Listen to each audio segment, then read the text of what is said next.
Bonjour à tous, bienvenue à cette dévotion. Il est bon que nous sachions que l'univers existe et que l'univers a un créateur et que le créateur de l'univers, il est devenu notre Père céleste et que c'est lui qui domine sur tout. C'est pourquoi bannis la crainte, bannis la peur, parce que la providence de Dieu contrôle l'univers entier. Et parce qu'il contrôle l'univers entier, tu peux t'approcher de lui avec assurance. Dans Psaume 103, David nous rappelle ceci.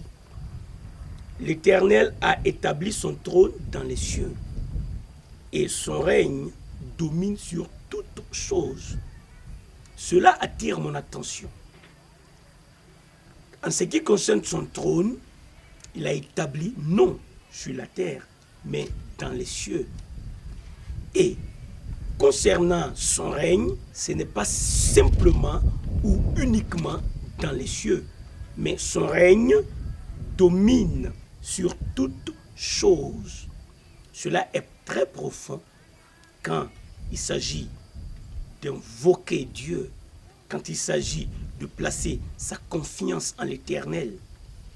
C'est très significatif de savoir que là où tu te trouves s'exerce également la domination de Dieu. Tes pensées sont soumises à la domination du règne de Dieu. Ton corps est soumis à la domination du règne de Dieu. Perdre ça de vue, c'est marcher dans l'ignorance. Et c'est fatal. Oubliez que l'Éternel exerce sa domination. Oubliez que son règne se fait sur toutes choses. C'est se jeter dans les bras de l'ennemi. Mais toi, qui as connu déjà Christ, tu dois savoir que cela est une réalité. Dieu règne sur l'univers. Sa main puissante, lorsqu'elle est étendue, change les temps et les circonstances. Donc, savoir que l'Éternel règne, que sa domination règne sur toutes choses, doit nous encourager à chercher sa face.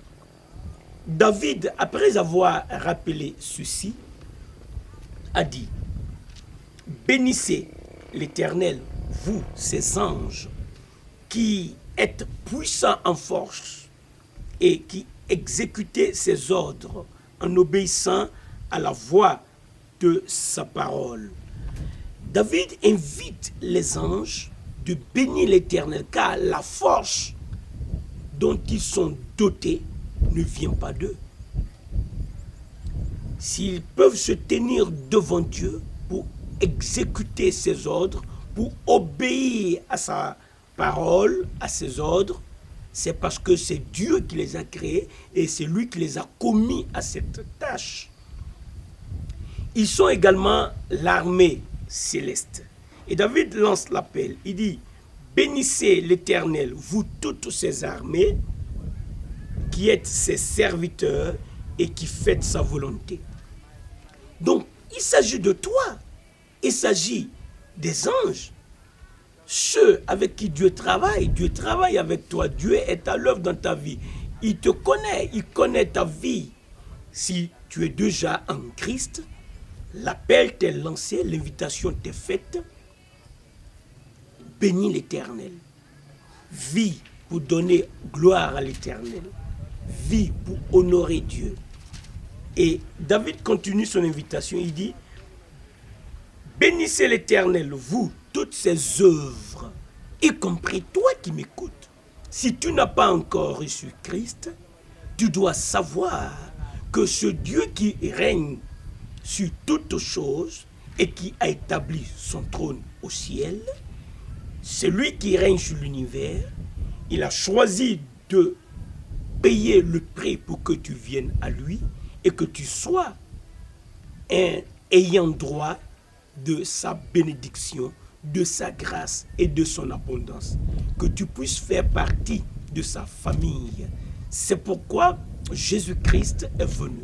Et la Bible dit que Dieu a montré, il a prouvé son amour envers nous, en ce que lorsque nous étions encore des pécheurs, éloignés de Dieu, sans espoir, sous l'oppression de Satan, Jésus-Christ de Nazareth est mort pour nos péchés. Pourquoi? Pour nous montrer, pour nous prouver l'amour de Dieu. Donc, Dieu qui domine sur toutes choses, il a prouvé son amour pour toi. Tu fais partie de ses œuvres. Aujourd'hui, choisis de te jeter entre ses bras. Puisque je te l'ai déjà dit en résumé, je le rappelle, il est mort, Jésus-Christ. Il est mort pour tes péchés.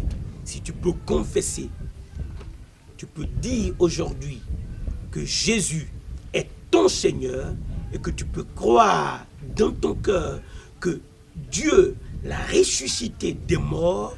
La parole de Dieu rassure que tu seras sauvé. Tu auras donc droit à faire partie de la famille de Dieu, de la famille de celui qui a son trône dans les cieux et dont le règne domine sur tout. Son règne domine. Les rois, les nations sont sous sa domination.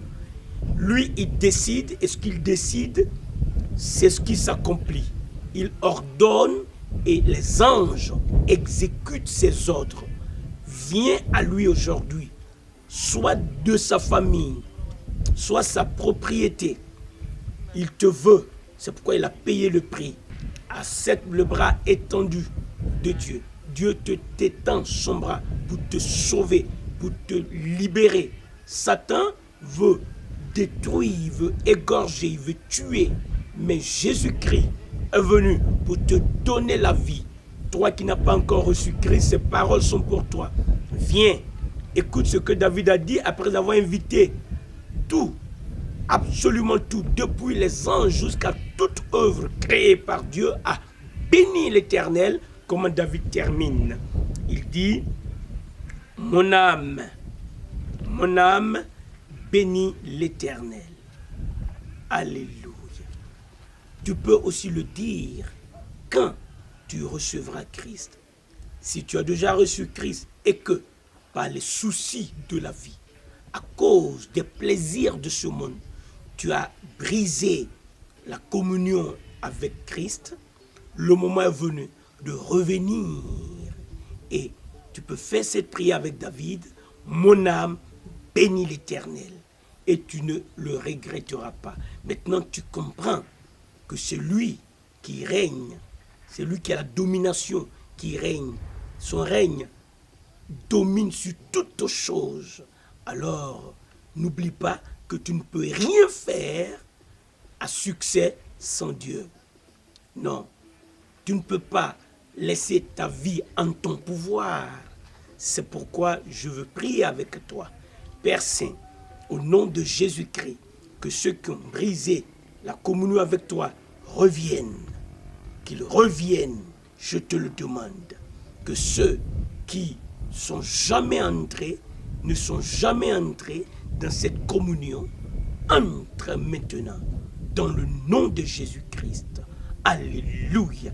Et compassion, puisque le sang de Jésus-Christ a coulé pour ceux-là qui t'ont jamais accepté, fait qu'ils acceptent que Jésus-Christ est mort et qu'il est ressuscité pour leur justification et qu'ils confessent de tout leur cœur que Jésus-Christ est leur Seigneur.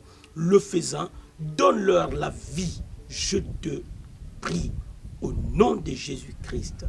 Père Saint, guéris les malades, fortifie ceux qui sont faibles, pourvois aux besoins de ceux qui sont dans le besoin et que ton nom soit glorifié.